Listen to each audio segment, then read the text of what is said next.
everybody, this is BreannaRutter, and in this hair tutorial, I am going to teach you how to create your own customized lace frontal wig and how to do the installation step by step for beginners. The hair I'm wearing is from Clay E, and I made a lace frontal wig installing the Brazilian straight hair 13 by 4 inch lace frontal in the length 14 inches with 3 bundles of hair in the length 16, 18, and 20 inches. If you want to get this hair, all you have to do is click the link down below in the description to shop Clay E hair.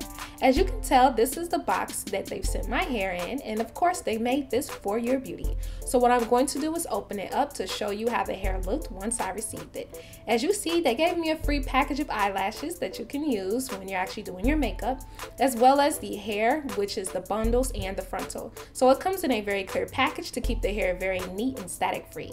After I removed all the packages, this is how quality their wefts look and their hair. Their hair feels so soft to touch. It's literally unrealistic how soft their hair feels. And as you can see, the ends are slightly blunt, but they have a very light taper at the tips, so that way you have a very natural appearance to your hair, and as you can tell, there's no shedding. So now I'm going to show you how the front to look, and as you can see, the hair density looks extremely natural, especially at the beginning, and then it gets a little thicker near as it's going towards the back. So that way you can have a very full look without it looking wiggy. So I absolutely love the fact that there's about a ½ inch of thinness at the front so that your actual frontal will look very natural. And as you can tell, I got a lot going on right here. I'm going to get ready to remove this ponytail because we are not rocking with this look. Before I begin making the wig, of course, I'm using my measuring tape to measure how long it is. And as you can tell, it's actually 13.5 inches long. So we got an extra ½ inch.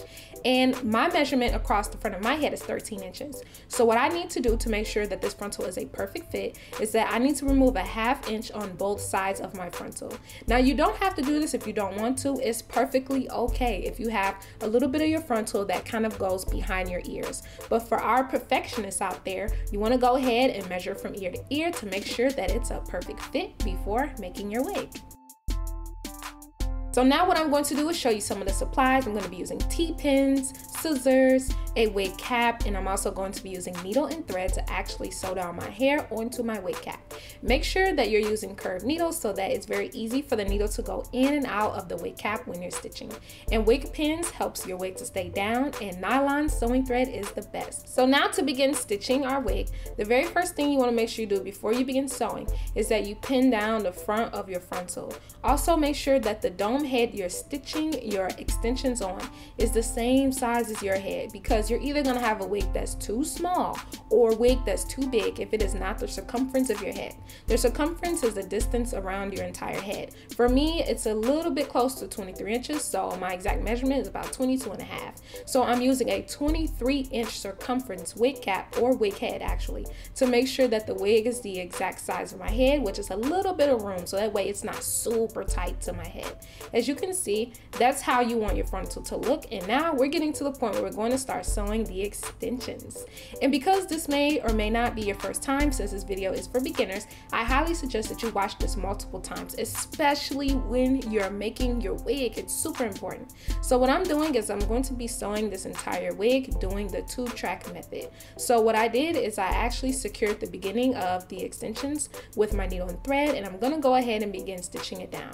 Now as I'm stitching, I'm going to be giving you tips so I can help out all the beginners who are actually going to be making this wig for the first time. I highly suggest that you learn this skill and get it down packed, because this is going to save you a lot of money when it comes to purchasing hair extensions or wigs for that matter, because then you'll know exactly what type of wig unit you need, or what type of bundles or how many bundles you need to create your different looks. So this is definitely a skill that's going to pay back big time, whether it's for your own personal use or you actually make money making wigs for other people. As you can see, my knots are extremely close, and that's very important when you're laying down that first track extension.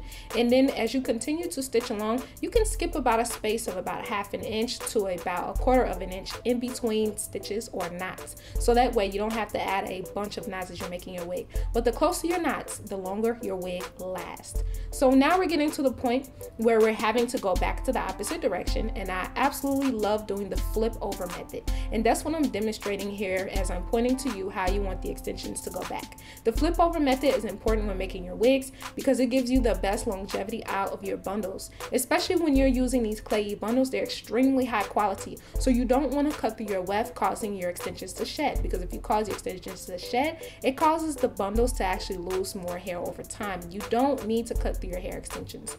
All you have to do is fold it back going in the opposite direction and continue stitching so that way you don't have to cut through your weft. Now that we're at the top, we're not going to be double track stitching any longer. We're going to be single track stitching. So I'm creating very small knots that are extremely close together. Sometimes I'm going through the frontal and sometimes I'm not. It just depends on how much space I have with the wig cap that's left. So you're going to continue stitching until you reach all the way at the end and secure the very last stitch with about 3 to 4 knots so that it does not unravel. And once you're finished with your wig, this is exactly how it should look. Your last weft should be very tight up against your frontal so that there's no space.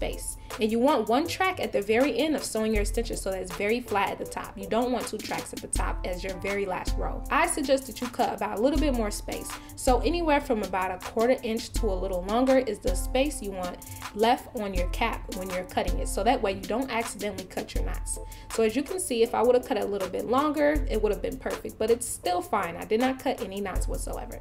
So now at this point, I'm using the T-pins or wig pins to hold down the lace in the very front. You want to do this when you're plucking the front of your frontal, so that way the wig doesn't slide off the mannequin head. You can also do this in your lap or on your head. Sometimes it just depends on the mood I'm in. Sometimes I actually put this wig on my head and pull on little random hairs as you see here, or I'll put it on a mannequin head.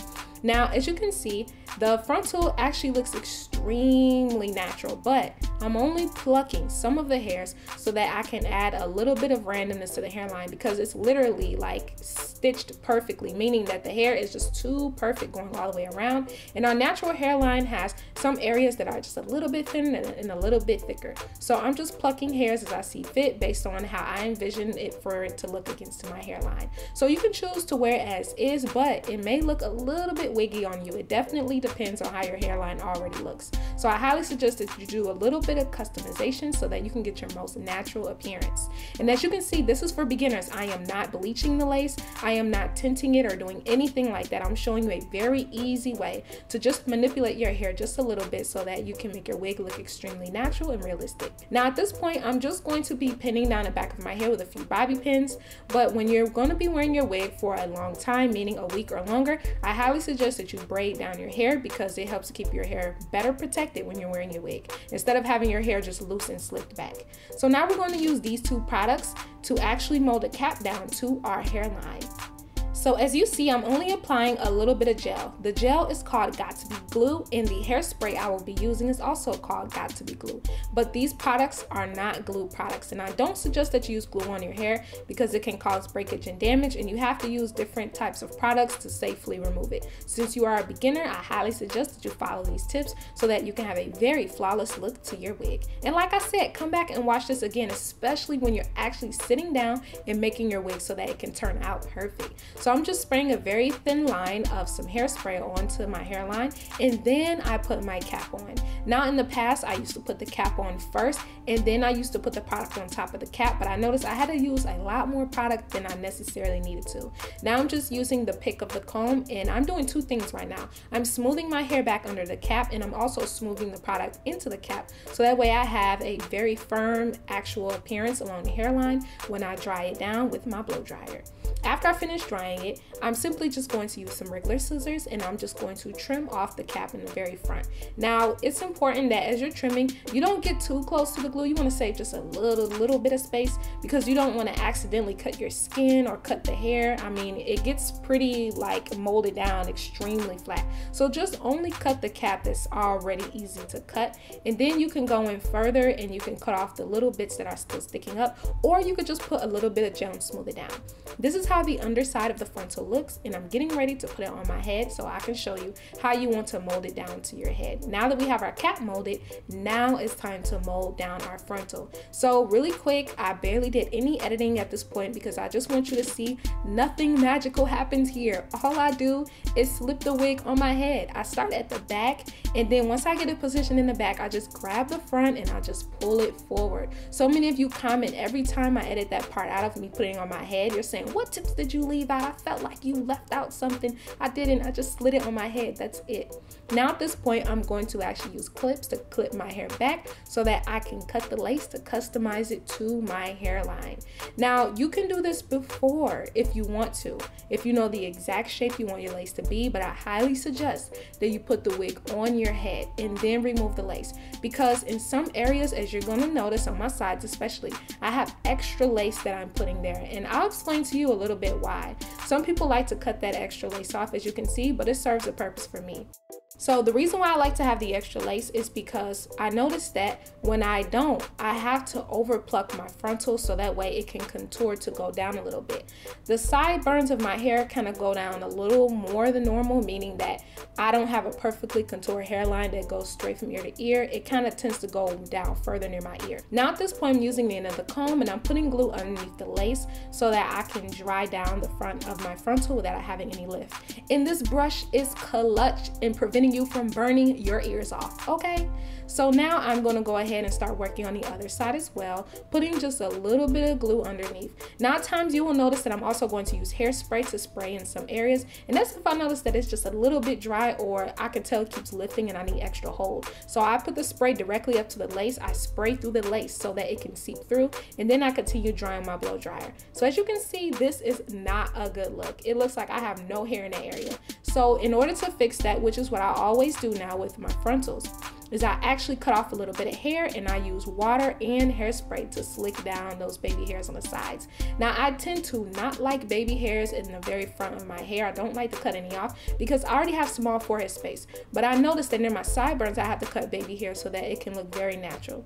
So if you think about it, if you have a small forehead like mine and you actually put your wig on without fixing the sides how I did, you will tend to have to make your wig go even further down on your forehead so that it can completely cover up the sideburns. But in preventing that, I like to keep my lace wig literally further back near my forehead, and then I like to cut baby hairs only on my sideburns. It allows me to have my very natural fit for my wig. So this is definitely great advice for those of you who have really small foreheads but you want to wear frontals. So now as you can see, it has that 4-inch parting space throughout so that you can choose to wear your hair however you want, and you can also thin it out if it's a little too thick for your taste, or just put makeup on it.